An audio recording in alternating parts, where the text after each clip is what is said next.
በጥቁር የድመት አይን የሚጠነቁሉ አብረን ነው የድመት አይን አውጥተን የበላነው። አንተም በልተሃል? አዎ በልቻለሁ። ድሮ ነው ውሻ በጥቁር ድመት ብቻ የሚሰራ አለ።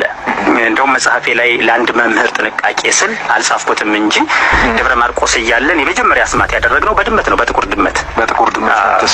ድመት የተሰራ ነው። ወደ ድግምት ዓለም ከመግባታቸው በፊት ነፍሳቸውን አሳልፈው የሰጡ ሰዎች ከራሳቸው አንደበት ምስክርነት ስሙ። ልፈልጌ ነው ጥቁር ድመት ለማግኘት ደብረ ማርቆስን እያንዳንዷን ቤዞርናታል ኮፋዳ ይዛ ለመስረቅ ሰርቆ ለምን? አዎ ግን ድመቷን ብናገኛት እየዘለለ ትሄዳለች። ስንሰቃይ ይሄ እውነተኛ ታሪክ ነው። ይሄን ሊያደምጥ ይችላል። ይሄ በአንድ ትልቅ ደብር ላይ መምህር ስለሆነ የመጽሐፍ መምህር ነው፣ የቅኔ መምህር ነው።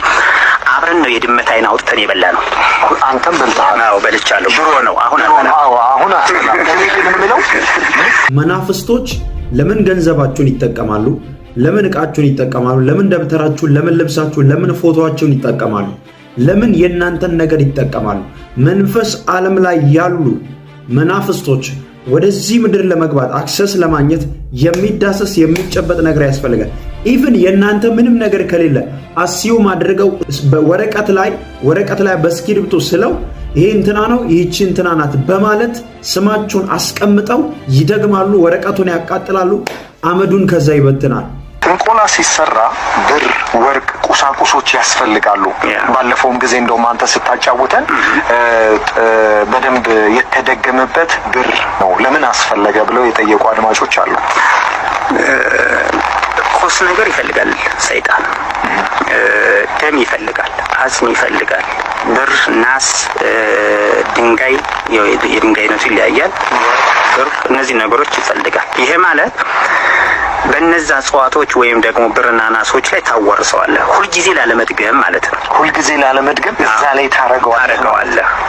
ደጋሚ ከሆነ ሁልጊዜ ነው መድገም ያለበት። ለምሳሌ ለአንድ ምእመን ወይም ለአንድ ገበሬ ብታደርግ ብትሰጠው አስማቱን መድገም አይችልም ጠዋትና ማታ።